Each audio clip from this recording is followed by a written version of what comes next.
I procrastinated, and so I missed out. What? So. Shut up. We had just reached a new moment in time.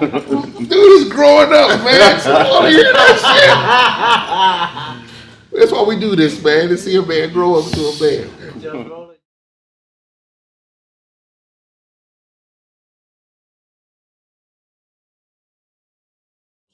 We took the focus from let's just go to 27 parties over the summer and ride like bats out of hell to let's bring together a family of men of African descent that can sustain personal relationships for years to come, to be able to support each other, to have a place to go when shit just going wrong, and you can have a sip and sit on the couch and one of your bros come and y'all shoot some pool or y'all go see some bros.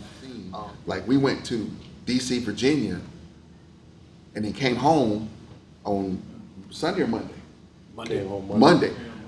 Did laundry. Wednesday we prepped, and Thursday we left for Atlanta. Bike broke down, got bike fixed, still went to Atlanta. Then went to Atlanta. And I'm talking not 3 of us, it was like 10 of us. You know what I mean? And all of us were married with kids.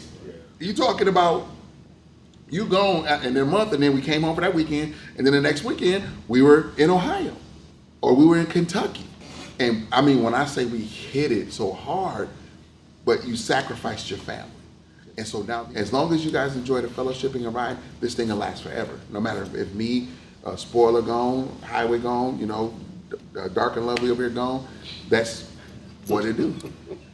So holding each other accountable basically is what I'm saying on that, is saying, yo, hey, let's get this. You know, it ain't not saying anything to the person, just seeing if they're gonna show up for the ride or to see if they're gonna come out, you know, is actually sitting down. Just came to me a couple times. Hey man, what you gonna do? So bye. You know, so I had to tell him, you know, each time what's going on. You know, I said, you know, and you know, I got the money out there. It just ain't moving. You know, because everybody's trying to get this shit done at one time. So my VP came to me. I had to say what was up. So he held me accountable. You're a patch holder, so it don't matter. You know, like he said, if you're uncomfortable saying something to a brother in here, then you slid through the cracks, because this is a grown man sport. My people say, you know, you see your president, he don't bite his tongue.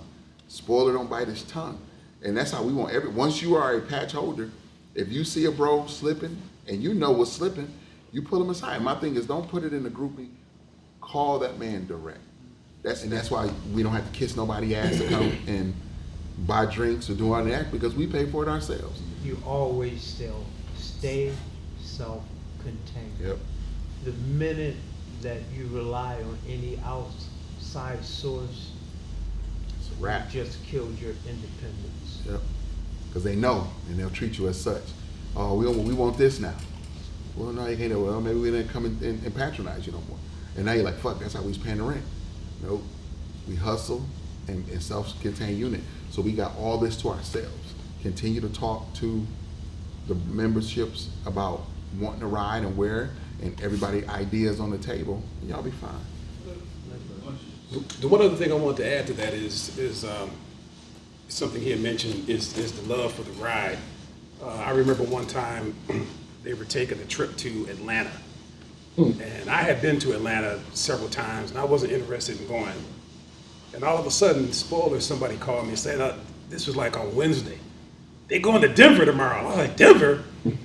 I'm in. And it was just a weekend run to Denver.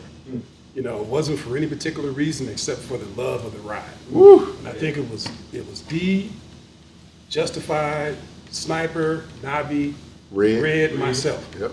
And I couldn't even leave when they left. I had to leave. I had a meeting that morning at work. I had to leave later. Yeah, you met us in Nebraska. But I met him in Nebraska the next day because it was the love of the ride. We were so tired when we got to Denver, we called ourselves going to kick it. And we had 6 grown men in a hotel room knocked out sleep. We were just tired. We went out. Not that Friday. That's when you Oh, know in you've Denver. been riding. Yeah, Oh, in Denver, yeah, no. That's when you know Yeah. you've been riding. That's my whole point. It was for the love of the that ride. party. I ain't fuck that. I'm It going to was- sleep. We was going to kick it, I had a hook up and everything. She was like, yeah, I got y'all squared away.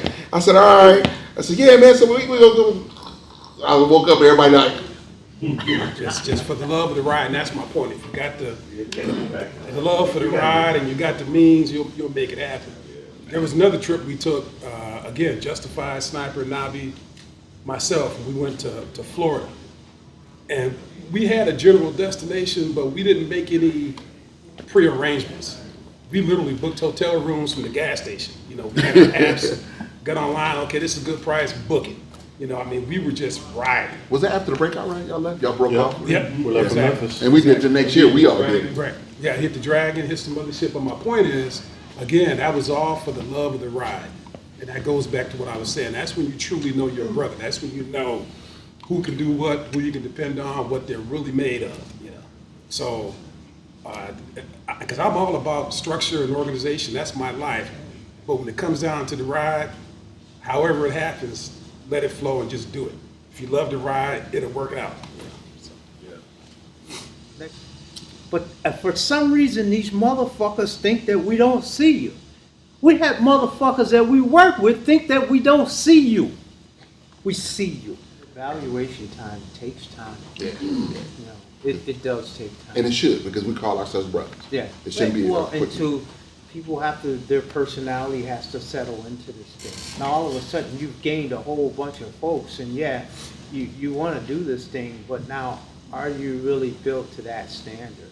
Right? A lot of people they don't have a self-checking mechanism within themselves, right? To be like, yes, I'm at that standard, no, I'm not at that standard, yes, I'm here, this, that. They don't have that kind of thing.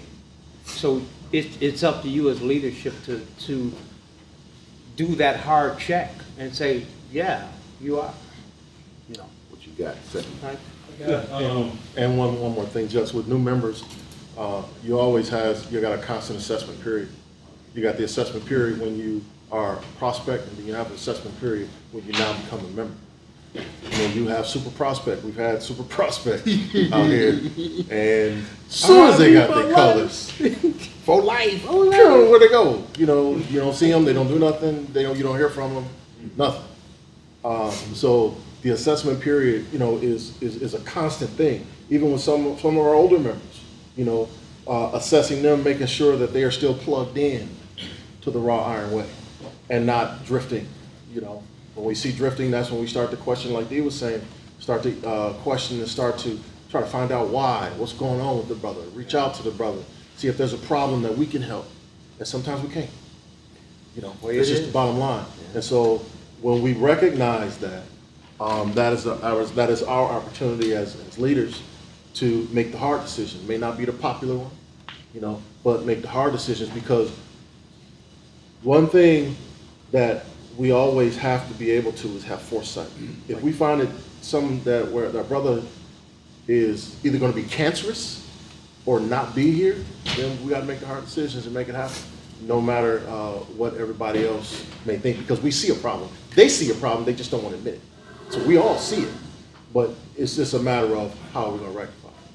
You said, yeah. Hey, real quick, back to it being a grown man sport.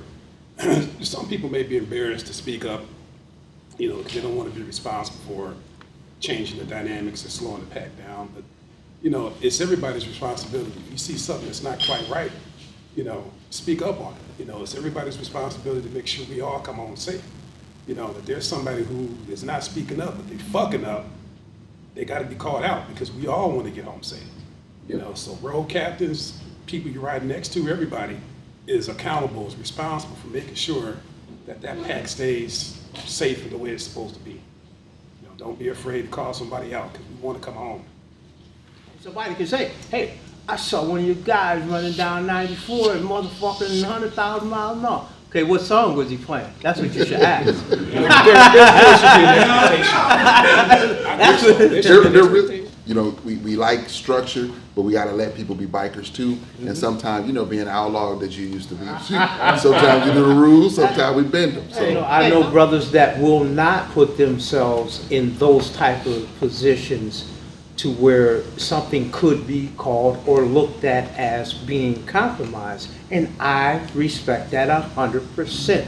You have to know what your own family dynamics is. Right. Everybody can't be a big D, you know. It's hard. And that's just that's just the reality of it. Everybody can't be a sport. Right. You know, the thing is that you know your own family structure and your own dynamics. That is an excellent thing of having, you know, if the married couples want to do their thing and the single people want to do their thing, that's cool. That's cool. Like I said, grown man sport. I don't knock no brother for Having his wife around. yeah, you gotta do that. Shit, that's your fucking support system right there. You gotta take care of that. And for some of y'all, that's your family vacation. Oh, yes, You know, without so doubt. you gotta take care of that. But understand, You're gonna adjust that. it's a grown man sport. Just like they not knocking you, don't knock them. When Now, the brother comes with his wife, I meet with them before. And I sit them down and I say, look, this club has many different levels in it. We have everything in this club. We have from cop to felon. We have black men with similar mindset when it comes to motorcycling and being a good person. That's it. But as we brought raw iron together, I said, you know what? If we're gonna make a grown man sport, I'm gonna come at that woman grown. What I may do ain't what your husband gonna do. You may see me with two women. That don't mean that your husband is doing it. And if you aren't strong enough or that, then you might not want your husband to be this.